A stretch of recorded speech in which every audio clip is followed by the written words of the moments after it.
hours. That's kind of nice. I don't know about at 7:45 in the morning. Really?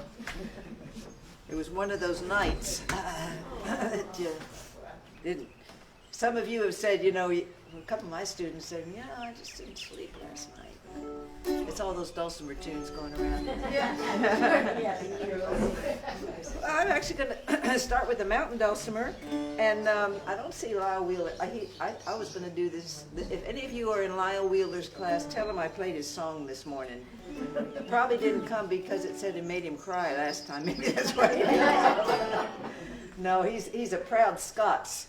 So he happened to walk in Keith House one morning when I was doing Morningsong a while back, and I was in the midst of playing the famous Scottish marching song, and he said it brought tears to his eyes. So here's a couple Scottish tunes to get us started this morning. As most of you, I'm sure, know that about 80% of the folks that settled these Appalachians were Scots-Irish from Ulster.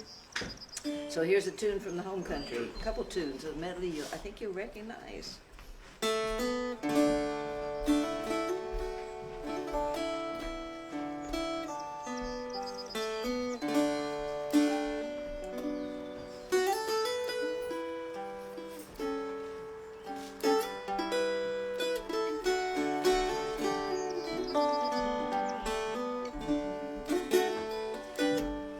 You're welcome to sing along.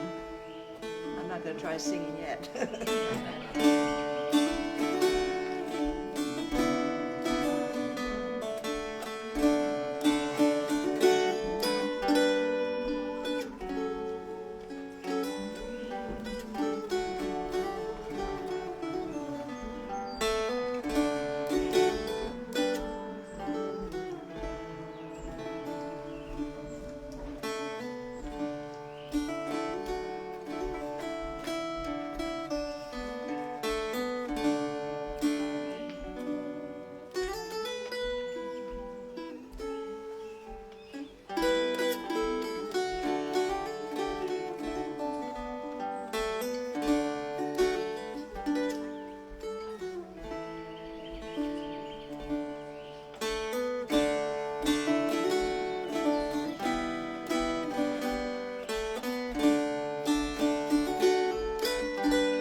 I'm going to switch dulcimers. They're in different tunings. Just a quick little introduction here to the dulcimer. I think most of you probably are aware of the Mountain Dulcimer, at least. It probably is the most traditional instrument of these southern Appalachians in that it kind of was birthed here, although it evolved from some little German instruments. The little German Scheithold, a lot of Germans settled the valley. And as the Scots-Irish were coming down the valley too and leapfrogging with the Germans, they heard a little German instrument called a Scheithold. And the Scheithold was just like a wider fretboard here. Well, it was a hollow, but it was about as wide as this fretboard, a little wider, maybe that deep, but long and skinny. And the Scots-Irish decided they really liked that sound, and they liked the instrument, and they started fooling around in their high-tech workshops, I'm sure. and the instrument started evolving into different shapes and larger shapes, this being the most traditional shape, the hourglass shape.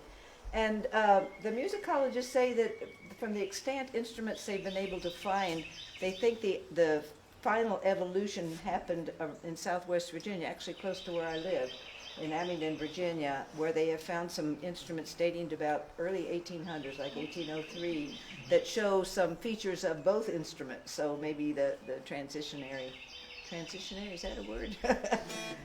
Instruments. But the old timers, it's one of the easiest instruments to learn to play, the Mountain Dulcimer. You don't have to read music. We play by fret number or just by ear, whatever way. You don't have to read music. And you only have the notes of one scale, or one key, I should say, on the dulcimer, with the exception of 1 or 2 frets that have been added in more recent times. And the old timers would take a little wooden stick called a noter and just slide it along one string, the melody string, and the other 2 strings would have that good Celtic drone underneath it. And so all you had to do was slide that stick up and down from fret to fret and not worry, the early style anyway, not worry about making chords or doing anything fancy, and you'd have something like this. Ooh, that didn't get quite in tune.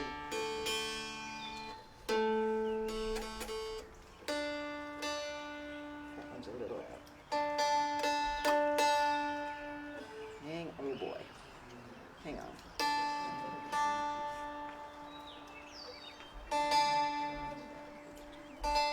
That's better.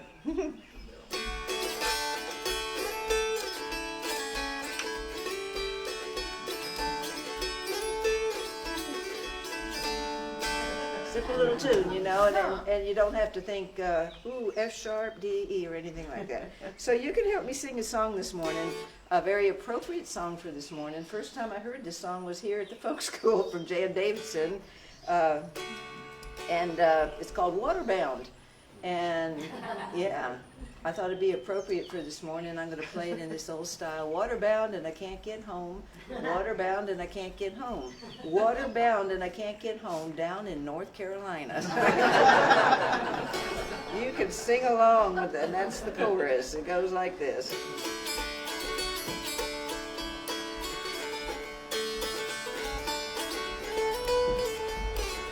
You got to help me out because I'm pretty croaky this morning.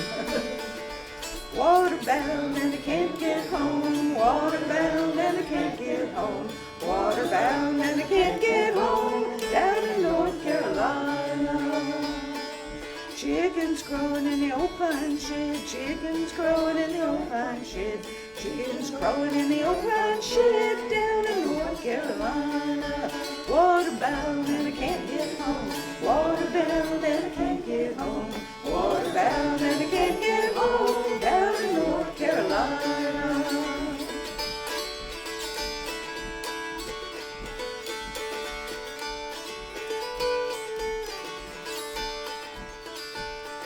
I'm going home to the one I love. I'm going home to the one I love. I'm going home to the one I love down in North Carolina. Waterbound and I can't get home. Waterbound and I can't get home. Waterbound and I can't get home down in North Carolina.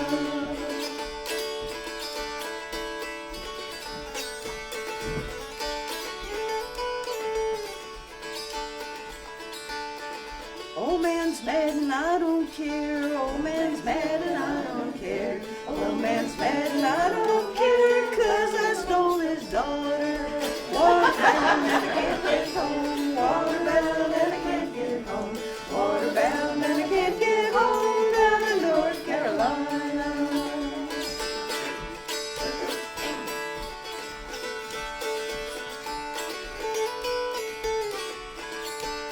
Well, let's do that chorus one more time. There's about 40 or 50 more verses you could sing to this. But I do have a couple other tunes I want to do. Waterbound and I can't get home. Waterbound and I can't get home. Waterbound and I can't get home down in North Carolina. Thank you for singing along.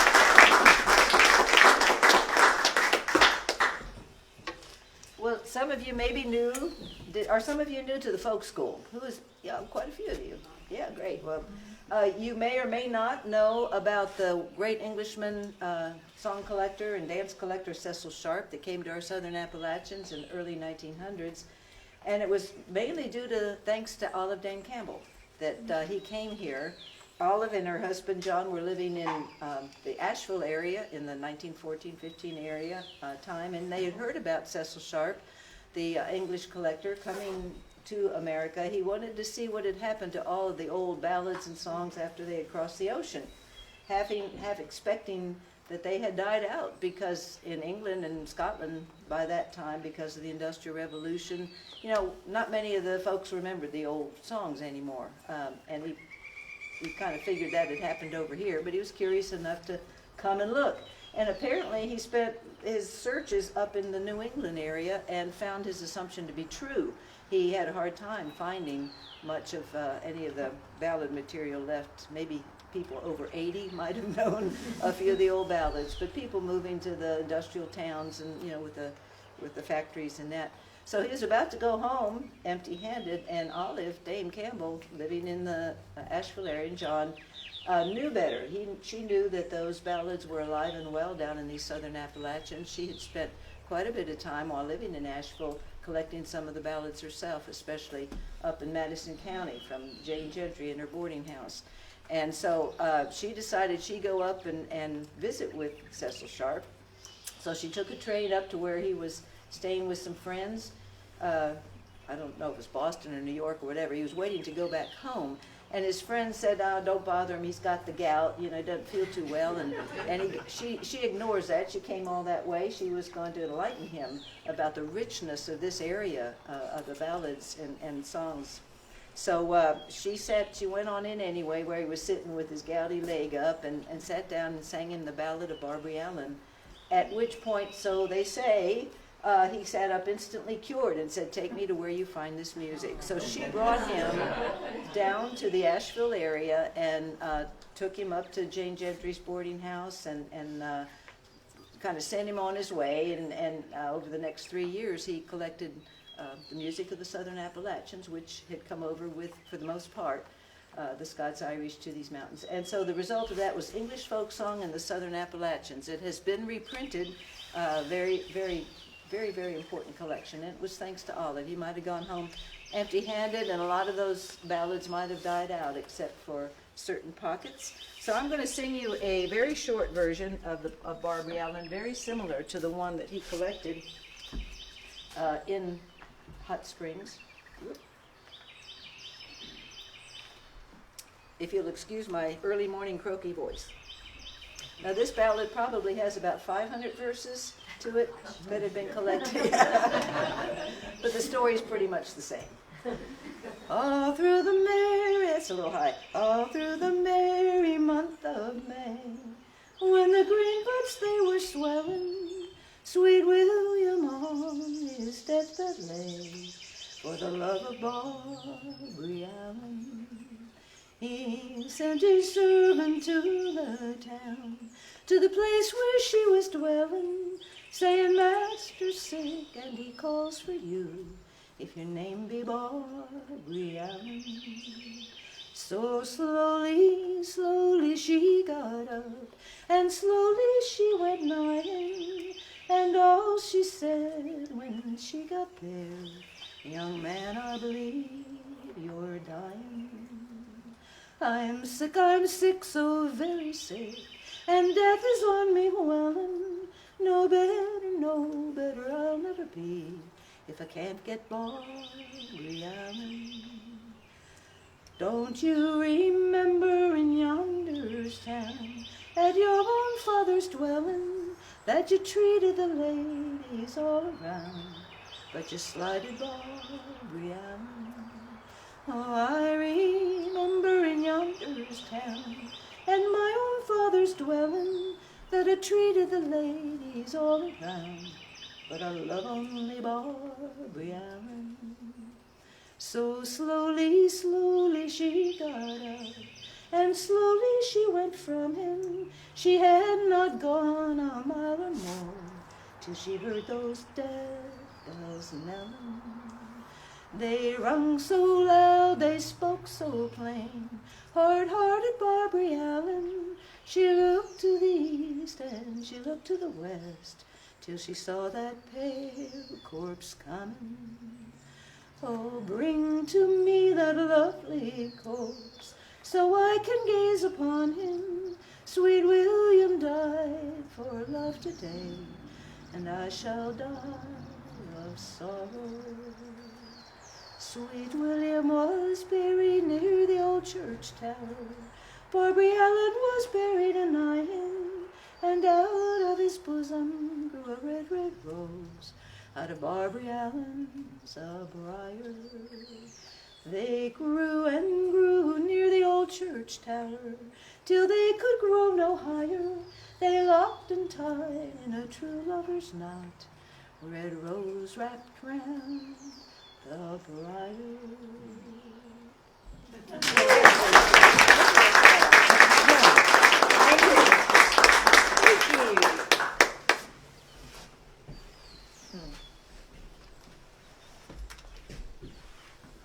I was singing that one morning song in Keith House, and just in that verse that I heard the death bells knell and the dinner bell rang. I mean, I lost it, so did most of them. So I was always careful to start that song well before the dinner bell. So the hammer dulcimer goes back a lot further than the mountain dulcimer, and you're welcome to come up when I'm through and take a look at the instrument. Lots of strings, and it goes back to ancient Persia, this type of instrument. So it's quite an old type of instrument, a hollow body with strings stretched across, unlike a harp or something where strings are stretched across the air. So I guess generally it would be a zither type instrument, if you will. Very much akin to the psaltery that's mentioned in the Old Testament. The psaltery was a similar box with strings plucked with the fingers usually. And somewhere along the line, maybe it all was just the plucked instrument, and who knows, maybe a branch or a nut fell on the string and it I like that sound. Let me get something. But yeah, it started back there. And with trade and travel, the instrument just kind of traveled all over, and it now has cousins all over the world. The Chinese Yangqin, the Indian santur, santuri, German Hochbrecht, on it goes, a hochboard. And many countries considered a classical instrument for playing in classical orchestras. And musicologists say it's the forerunner to our keyboard instrument. So you can think of it as an early piano, hammers striking strings back before the key mechanism. And up in Michigan and that area, it was known as lumberjack's piano. I guess you heard it in some of the pubs and stuff. I guess they were called, I don't know, were they called pubs up there? I don't know. So let me play you a few tunes here to close out the morning song. And I'm going to start with one that we worked on in class. Just taught it to them yesterday, actually. But I'm going to demonstrate to the students when we get back how you can noodle around and get kind of creative and with some chord shapes and stuff and dress it up a little bit. It's called Oh, Them Golden Slippers.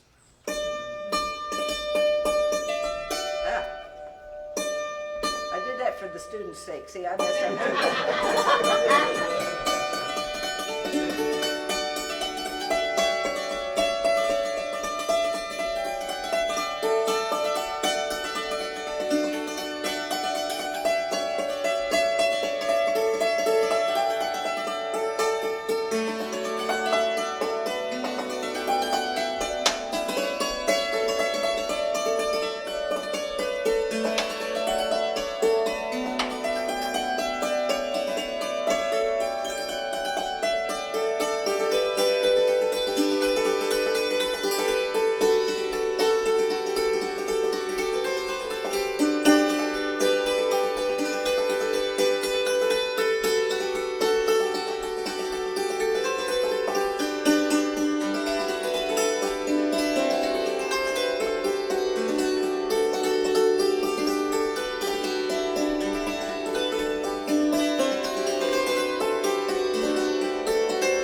successful on this instrument, and I think we all love the Celtic music. So I'm going to do a medley of two harp tunes, Scottish harp, Irish harp tunes.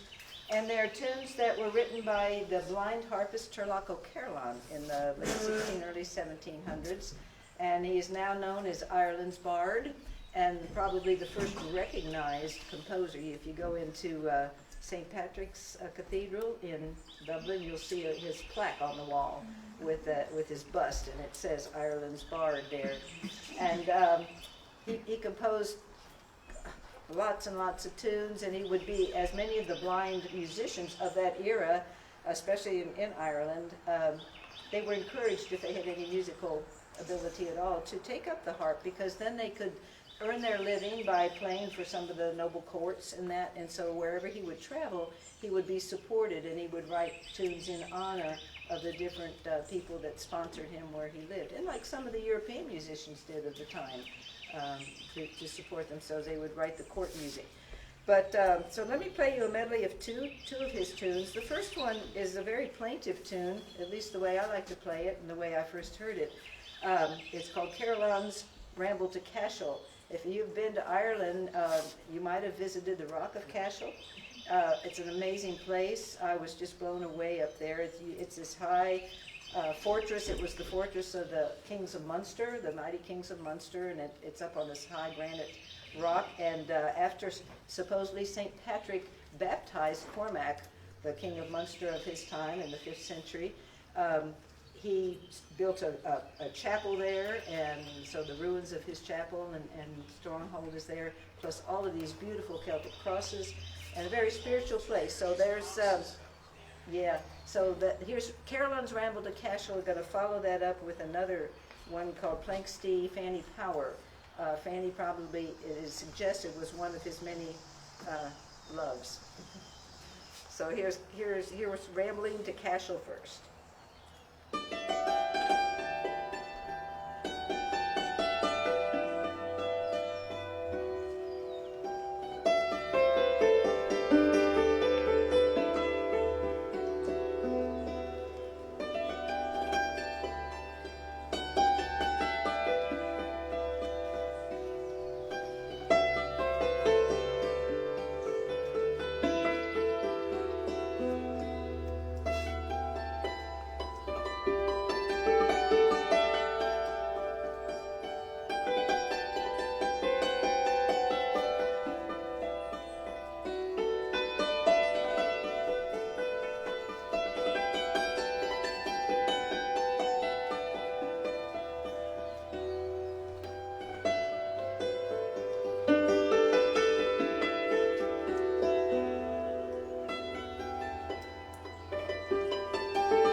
Kleenex, you end up with a...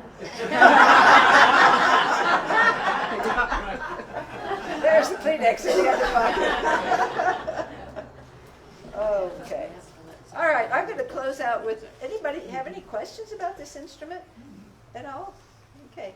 Do you use music sometimes or do you use music, actual sheet music? Very good question. Yeah, there's 3 ways that you can learn this instrument. And there may be more, I don't know.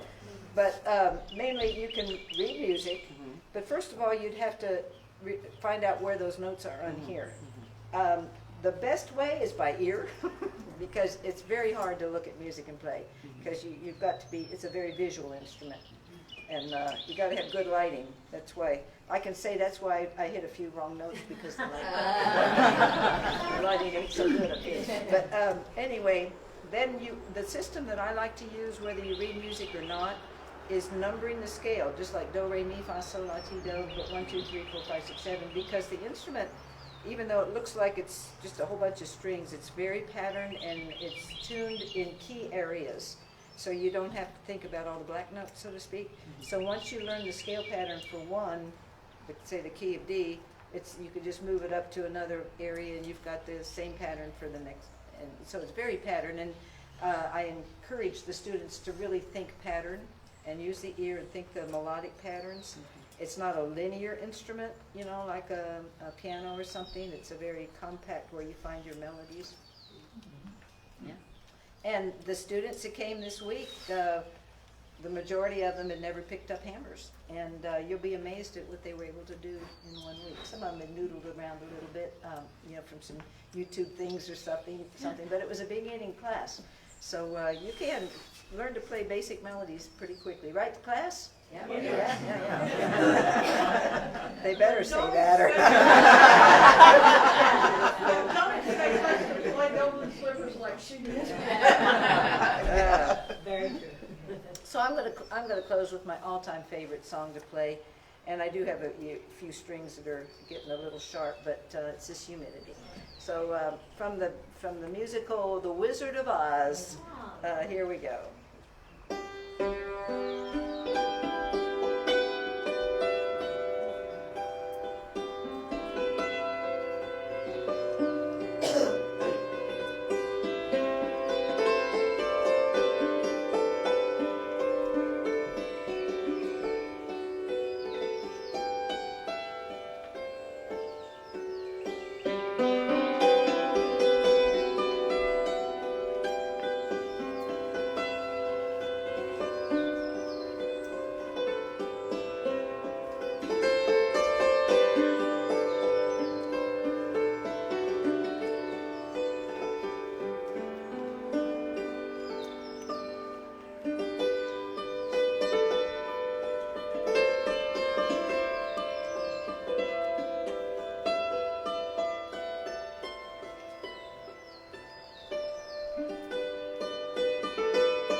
Thank you. Oh, it was beautiful. Have a great rest of the morning. I'll see you at show and tell. Pretty much.